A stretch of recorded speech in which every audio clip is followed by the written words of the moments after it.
beautiful people. This is the third video in this series, and we are tackling, and I mean tackling to the ground, the regrets of not taking care of ourselves as we age.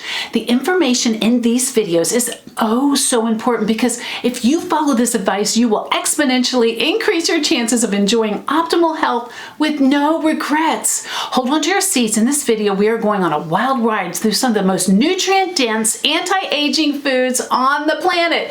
Keep watching.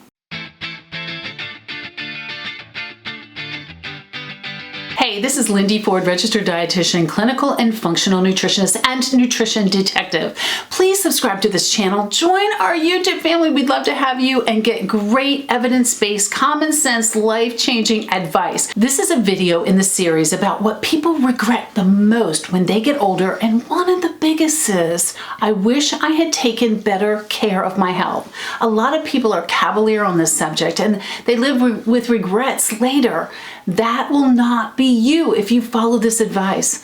Last time we talked about lowering your blood sugar and insulin levels. Today it's all about the best nutrient-dense, anti-inflammatory, and anti-aging foods. Beautiful people, I can't list them all, but I'm going to list a few categories and give you examples. Strive to get as many of them in your daily life as possible. It's not only the long-term disease-fighting effects, but you're going to gain immediate benefits like better skin, hair, and more energy. Today I'm talking about actual foods, but in a future video, I'm going to be talking about supplements that give therapeutic amounts of certain nutrients.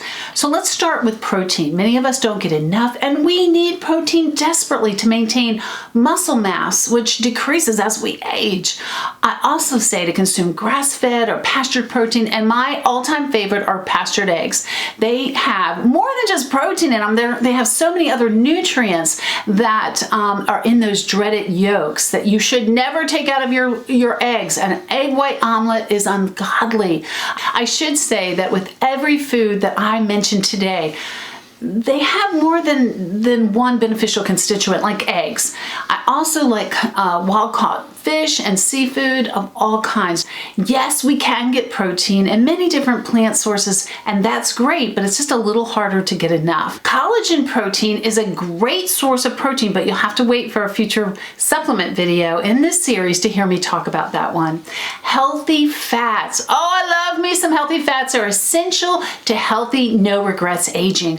When we went low fat over the past 4 decades, we gained more disease-causing fat on our bodies. All the major diseases, and a lot of minor ones also, went on the rise. The biggest reason we need healthy fats as we age, but important for younger people as well, is because those fats help us to absorb more of the life-giving nutrients we need. My all-time favorite healthy fat is avocado, because it contains not only amazing fats, but other anti-aging nutrients we're going to talk about in just a minute. I did a whole video on healthy fats, yes, even including grass-fed butter. So I'm going to link that below. So here's an area that often we don't think about enough, and that is adding more antioxidants. Many of us only think of vitamin C, but there are thousands more, and they're broken down into like various subgroups. Antioxidants neutralize free radicals, and there are a ton of implications for your health. Go back and watch my last video in this series on blood sugar and the part about chromosomal telomeres. Antioxidants protect them from damage. Because there are so many antioxidants, I'm going to just primarily focus on a type that's called polyphenols, and there are thousands. They have amazing anti-aging and quality of life benefits, including protection from cancer, prevention of blood clots. They aid with digestion, they help with weight loss, and promotion of brain function, and so much more.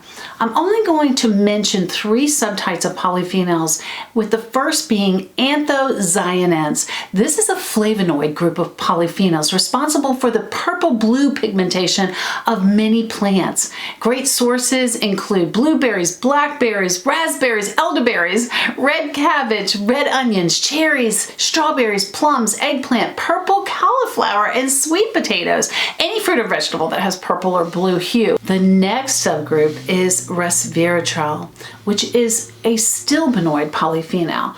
We're going to revisit this in my supplement video, so stay tuned. So foods high in resveratrol include berries, especially strawberries and blueberries, red grapes, pistachios, peanuts, but peanuts are not a nut and can really be problematic for some people. So watch my video on peanut butter that I have linked below. Cranberries, cocoa powder, goji berries, and mulberries. The next subgroup is quercetin, which is a flavonoid polyphenol. I did a video on this unusual, amazing antioxidant, and I'm going to link it below. Food sources include organic apples, any kind of onions, watercress, cilantro, kale, chard, radicchio, cooked asparagus, elderberries, yellow banana peppers, and black and green tea. Love yourself and get yourself some more polyphenol-rich foods. You'll be so glad you did. There are so many more antioxidant-rich foods I didn't even name, but I have to mention one more, and that is broccoli, as well as other cruciferous vegetables like cabbage and kale. Not only do they have the vitamin antioxidants like A, C, and K, but they have minerals and anti-cancer antioxidant sulforaphane. Cruciferous vegetables also help with hormonal balance, and don't we all need that, right, beautiful people? I know I gave you a lot, but if you start with that list and consume several of those foods mentioned every day of your life, you will protect every single cell of your body, every last little cell from damage and disease. I will see you in the next video.